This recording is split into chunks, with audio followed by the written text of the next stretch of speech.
Formaji YouTube video k lia oper jo tum ny story lik kdhs k oper tai men strong hook lik k do. Hook jandar.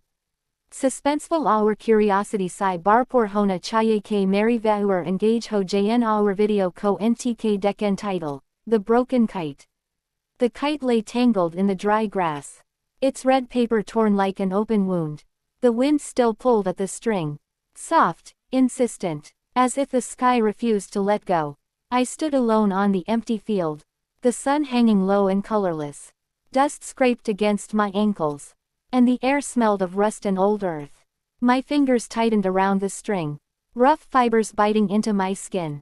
The kite suddenly jerked, hard enough to steal my breath. I looked up, expecting wind, expecting clouds. Instead, the string stretched straight.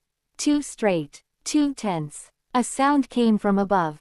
Not wind, not birds. Something between a whisper and a scrape. The grass around me stopped moving. Even the insects fell silent. The pull on the string grew stronger.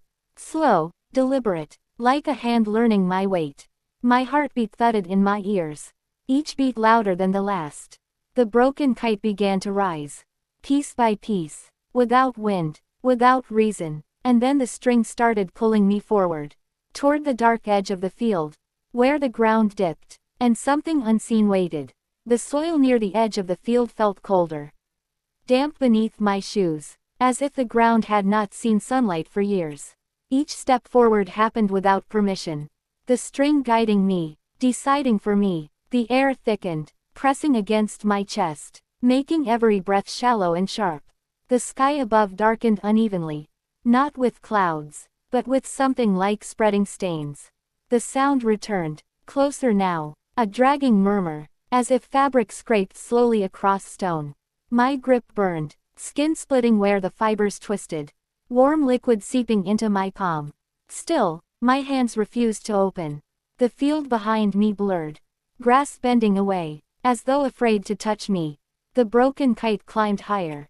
Its torn edges fluttering without rhythm. Casting jagged shadows that crawled across the ground. A faint shape formed within the paper. Not a picture, not a shadow, something pressed from the inside. The string pulsed once, then again, like a living vein. My ears rang, a deep pressure building, as if the world tightened around my head. I smelled wet stone, old leaves, and something sour, something breathing. The ground sloped sharply downward, revealing a narrow hollow, hidden from the rest of the field. Darkness pooled there, thick and unmoving, as though light avoided it on purpose. The pull increased, forcing my body to lean forward. My feet sliding, heels digging uselessly into the mud. A low vibration traveled up the string, through my arms, into my chest, settling behind my ribs. My heartbeat struggled to keep its rhythm. The kite twisted suddenly, snapping its broken frame into a new shape. The paper folded inward, creasing where no creases belonged. A faint outline appeared, long and narrow, like fingers pressing outward from beneath the skin of the kite. The whispering sound became clearer. No longer random, no longer distant. It followed a pattern, slow, measured, repeating, not words, but intention. The hollow ahead exhaled. Cold air rushed upward, carrying the smell of rain that never fell.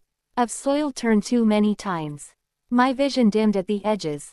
The center sharpening painfully. Every detail stood out. Each blade of grass, each crack in the earth, etched too clearly. The string jerked again, pulling me to the very edge.